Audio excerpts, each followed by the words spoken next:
Well, we are live. Uh, Noman, thank you for joining me. Welcome, everyone. My name is Mark Leon Goldberg. I am the host and editor of Global Dispatches, and I really like doing these live streams as a way to record episodes because it conveys an urgency, I think, to the topic at hand. And really, no topic, it is hard to argue just how urgent the situation in Sudan is right now, in particular, the city of El Fasher, which we'll discuss at length. But first, Noman, why don't you introduce yourself? Hi, Mark. Thanks for having me. My name's, hi everyone, my name's Norman Musa. I'm a PhD student at UCLA and I study civil wars and state building, mainly in sub-Saharan Africa, more specifically Sudan.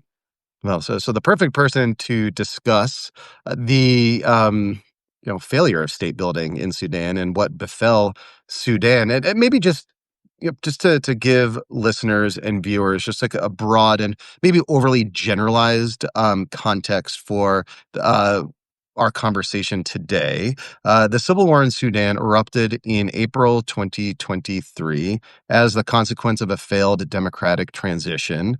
Two generals toppled a civilian-led transitional government. Those two generals turned their guns on each other very quickly in an attempt to vie for control of all of Sudan. In the process, Sudan has become the largest humanitarian crisis in the world. There has been a declared famine, credible accusations of genocide, and today, the real locus and center of the humanitarian crisis and fighting is in Darfur, in a city called El Fasher. So, Noman, I wanted to kick it off to you to have you kind of situate El Fasher both geographically and also politically in terms of the conflict in Sudan today. Yeah. So Al-Fashir was or is the capital of Darfur historically. It's even prior to colonization or like the sultans of Darfur ruled from. But in terms of our current conflict, it's very important for one specific reason. The Rapid Support Forces has been able to control most of Darfur, except for that city. But And I should just say, I didn't say this at the outset, but the two rival militaries that are vying for control of Sudan are the Sudanese armed forces, which now control most of the east, and the rapid support forces, the paramilitary rapid support forces. But go on. yeah, maybe I'll give the listeners a bit of a historical background, or not historical, but maybe just in terms of uh, deve- the developments that have happened the past 2 years in the war. So when the war erupted, unlike usual conflicts in most of Africa, they start in the peripheral regions or regions outside of the capital. This war started off in the capital in Khartoum, and the rapid support forces were able to like control most of it for 2 years. But for the past year, the army has been able to like gain more territory that it has lost in the past 2 years, and has pushed the RSF back towards Western Sudan. And when I say back to, what I'm referring to is that the rapid support forces gain most of their support uh, in terms of tribal support, military support, all sorts of support in Western Sudan. So Western Sudan is their stronghold. However, um, when the war started, they were able to control Darfur in like the first few months. It was an easy job. Even some cities were captured without much fighting, except Al Fashir. I think part of this is that um, other rebel groups, namely the Justice and Equality Movement and the Sudan Liberation Army led by Mini Minawi, those have had support there. So it was a contested area, I would say, for the first few months of the war. It was neutral. But then once coalitions and alliances started to be shaped, it became a key battleground. The issue, and as most wars, it hasn't been a decisive battle at all. More than 200 battles have been fought in Al Fashir as of now. And this is a city where the population is north of 250,000. And in addition to that, when war fighting started in other parts of the country, especially western part of Sudan, a lot of refugees sought shelter in Al Fashir. So you have the residents as well as other refugees. But the RSF has been able to capture it for the past 2 years. More than 200 battles have been fought. And you have basically a huge besieging of the country, of the city. Um, the main issue is, of course, the civilian death. And secondary, like people who want to leave can't leave. And Mhm. you want to leave, you basically have to pay exorbitant amounts of money to the soldiers, RSF soldiers around the city to get out. Yeah. Uh, and it's I mean, only I've seen so many horror stories.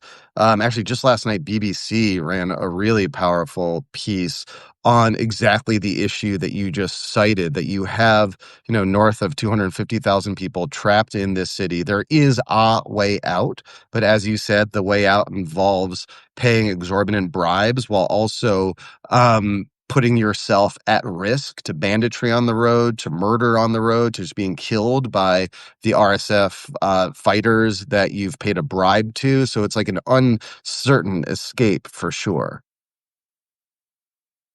Yep. And I think that's the key problem. But I think if I were to look at it Fasher, I think it's a symptom of a much larger issue going on in Sudan right now. Hmm. Namely, it's the issue of the war itself, and secondly, I read a while back that in terms of military strategy, it may seem that the army is using Al Fashir as a battleground to um, have the RSF basically concentrate most of their manpower and decrease their effectiveness on other battlegrounds. Even I think one of the resistance committees within Al Fashir released a statement recently calling out the army to not use Al Fashir um, to basically Yeah. The fly trap theory, I suppose, that, right? Yeah. Meanwhile, you have 250,000 people who are starving to death inside this city because it's being, surrounded on all sides and increasingly like bombarded. I mean, it looks as if in recent weeks, the RSF, or even like in recent days, is seeking to mount a major offensive in this city. Is that something that you're seeing as well? yeah, I think the Yale Humanitarian Research Lab released a couple of satellite images showing that actually there are a lot of drones being prepared to launch an attack on Al Fashir. But more importantly, today, I think the army was, for the first time in like since April, has been able to conduct successful aerial attacks above Al Fashir. Um, I don't know what the specific reasons are for the lack of its aerial attacks, but part of it is that the RSF has been able to install a lot of um, anti-aircraft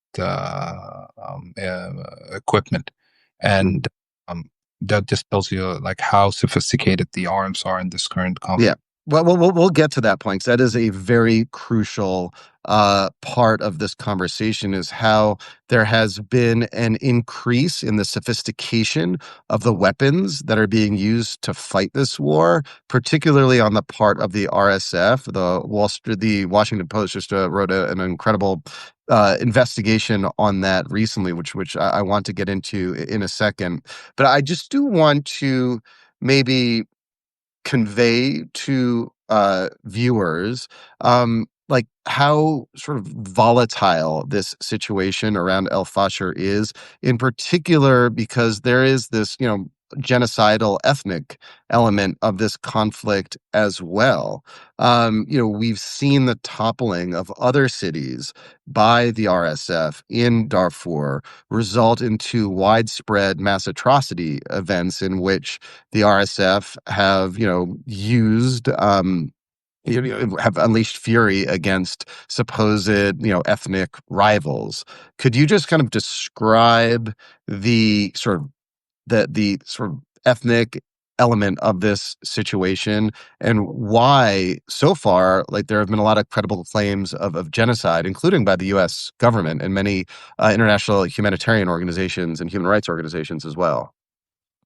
Yeah, I think that's a very important point. And in order to understand the ethnic element, we need to go back to the early 2000s where this war started, right? Or not this war, but the earlier conflicts in Darfur happened. I call it the first Darfur genocide. Yeah. Yeah. Uh, and it's kind of unfortunate, but now it's just the key actors have shuffled their positions. Pretty much the same people, but taking different sides. But when you're looking at the conflict, I think it's very important to understand where most of these fighters are recruiting from. Um, the RSF has heavily depended on mm, mm, Arab nomadic groups. In addition, I think there's other groups that are involved. And when I'm saying Arab here, it's in the local Sudanese context, where, especially in Darfur, the two main cleavages of ethnic groups are like other between Arab and non-Arab or African.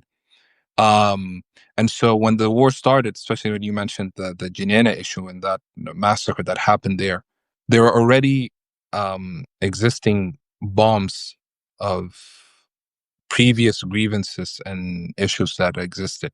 And so most of these fighters are not properly trained. And so once they were able to gain an upper hand and within these cities they unleashed a lot of atrocities, and I think that's what a lot of people are worried about in Al Fashir right now, is that if the RSF does take over it, and they, I don't know if they've learned from their mistakes or not, but if they don't, then you're going to see another sort of ethnic cleansing. And the problem is, or not the problem, but Al Fashid is very diverse. And I think what I've heard is that even within the RSF troops, you have they've added more of there's more of a heterogeneous element to in terms of the recruiting and the fighters, given that this isn't their uh this isn't their like usual tribal base. The RSF had to seek assistance from other groups that are like locally based to fight this territory. Um, So we earlier mentioned the growing sophistication of the weaponry being used in this war, particularly by the rapid support forces. I don't even call it like an open secret, but there has been much documentation in media and other kind of official sources that the United Arab Emirates is the one who is supplying the RSF with the weapons that it needs to prosecute this war. Yet at the same time, just was it like a few weeks ago, the United Arab Emirates, as part of the so-called Quad of countries, which you can explain a little bit, called for like a ceasefire and for countries to stop arming all sides of this war.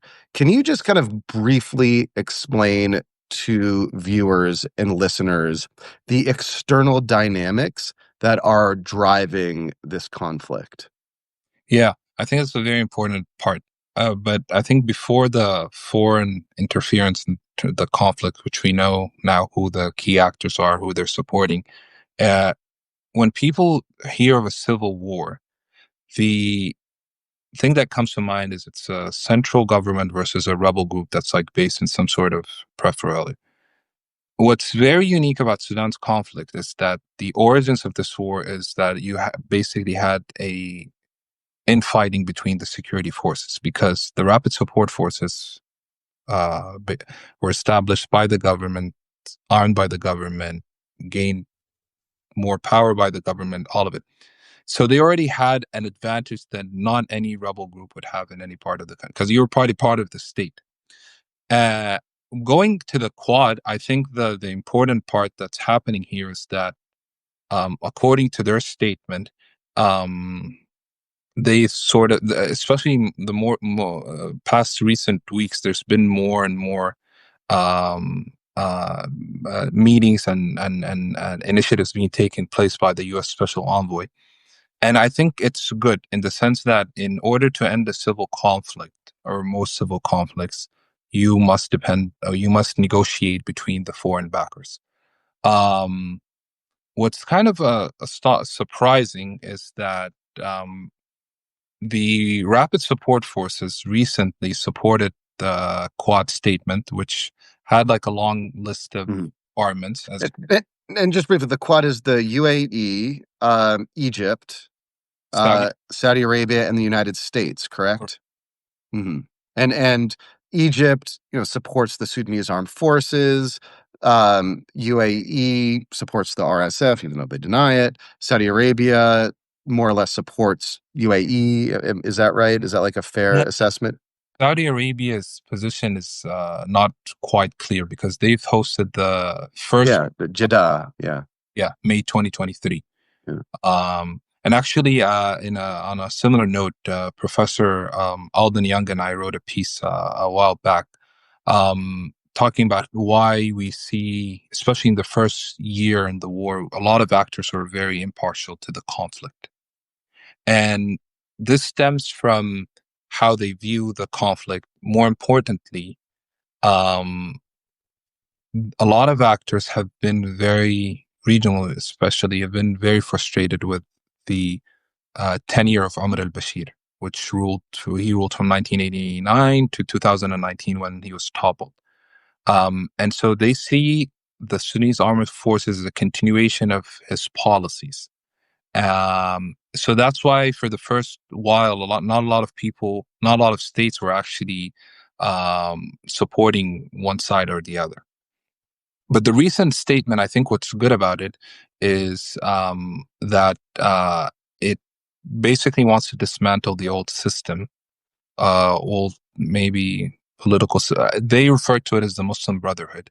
But I think for viewers, when Muslim Brotherhood is mentioned, an ideological component comes to mind. And I think it's a more nuanced term because you do end up having a lot of Islamist parties technically that are against or were against the system. However, when in the local context they're referring to the Muslim Brotherhood, you're more referring to Umar al-Bashir's like political apparatus per se. Mhm. But what's kind of astonishing is that the leader of the army came, or maybe it's not surprising, he came out in a meeting in Doha with a bunch of Sudanese diaspora and said that he doesn't abide with what the Quad said.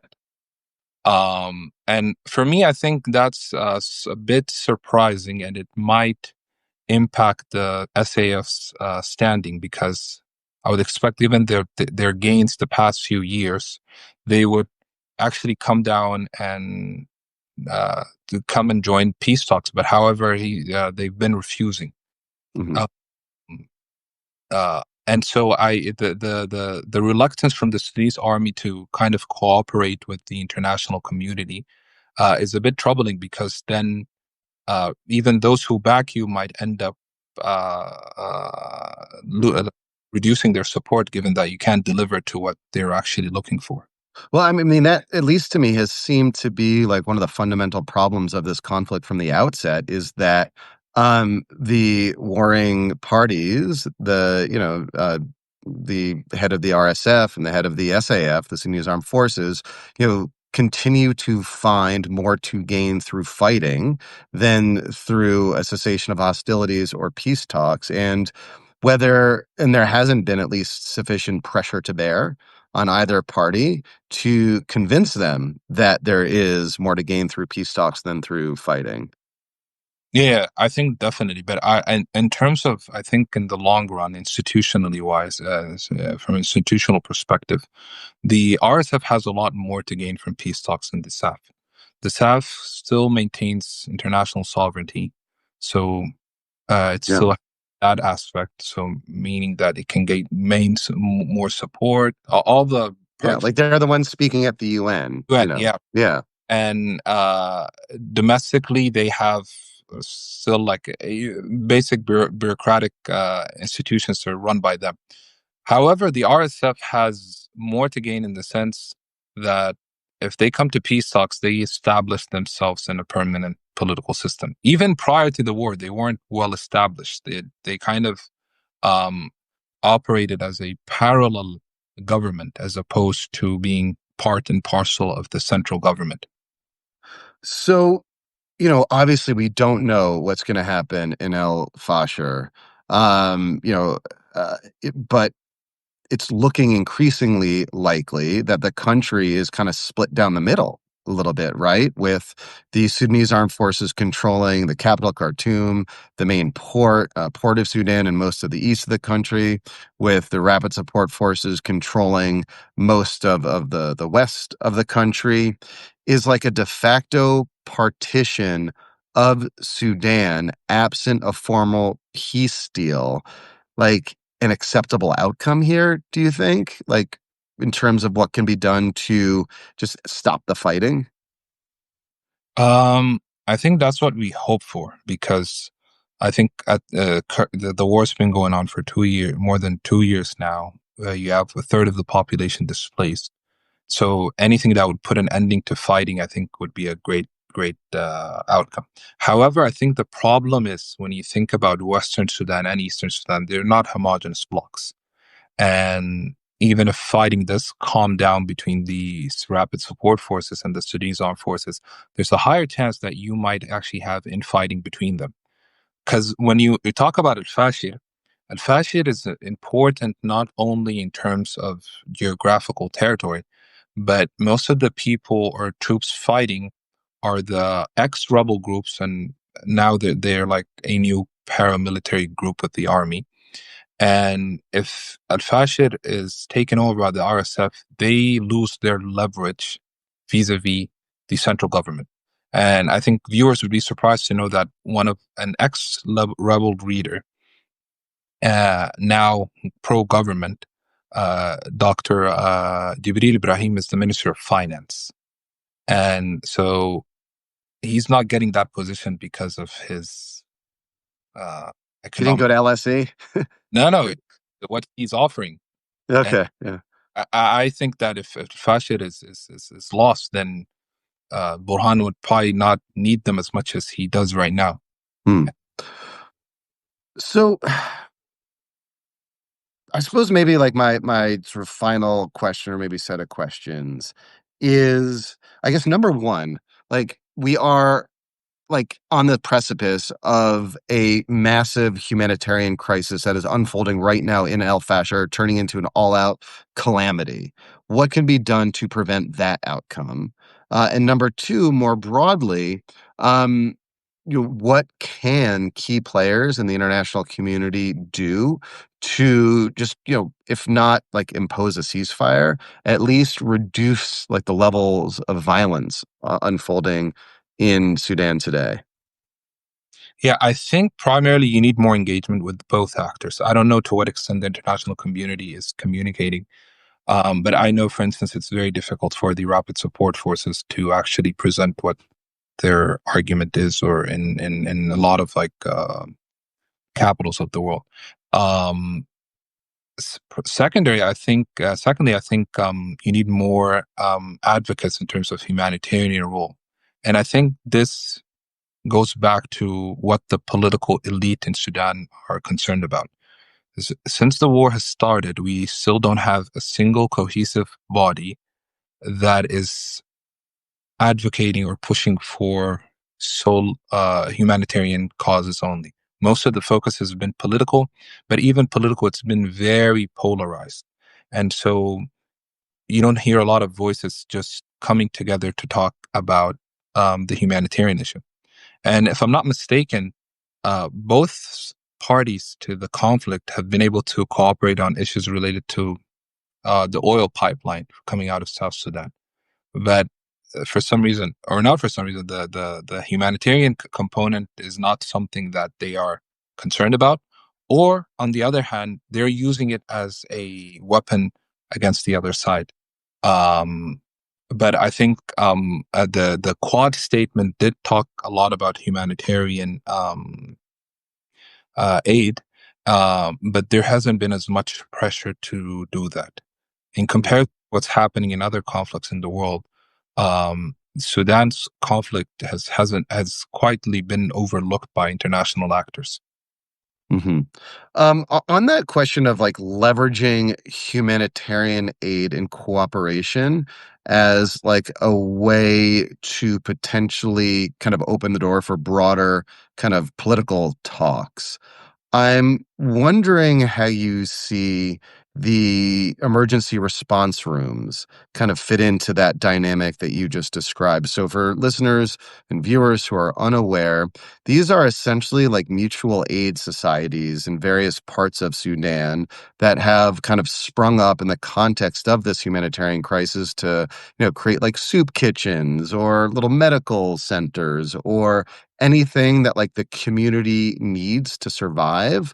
These kind of organic groups that together are called the emergency response rooms have kind of are propping up like what's basically left of civic space in Sudan today as a way to just manage the humanitarian fallout of this conflict. Is there like a better way that the international community can bypass these vainglorious rebels and these vainglorious generals and support more directly like these on the ground emergency response rooms and support humanitarian aid more directly to people that are in need right now? Yeah, so I'm not very quite privy to most of the details that come to with regards to logistics of distribution of humanitarian aid. But I know, for instance, a lot of entities, namely the UN, are uh, attempting to bypass most state or even non-state actors, warring parties, to help distribute aid, i.e., via uh, merchants in like local cities. A lot of uh, medical institutions I know, for instance, like the Sudanese American Professionals Association here in the United States, they've been successful in kind of working with these emergency rooms. And I think they have been more successful in providing to those people impacted on the ground. But I think this is still like a band-aid to the conflict. Like if you don't at least lead to a ceasefire, the amount of aid you're going to be able to provide is quite limited. Mhm. And then, more importantly, you have a prime minister in Port Sudan who denies any famine that happening in Sudan. And so, if you're denying famine, how are you going to expect international donors to actually help you alleviate the suffering? Well, Norman, we'll have to leave it there. Thank you so much for your time and for your insights. And I'm glad we ran into each other just a few days ago in Denver, and here we are chatting. So thanks so much for coming on the show. Thank you very much, Mark.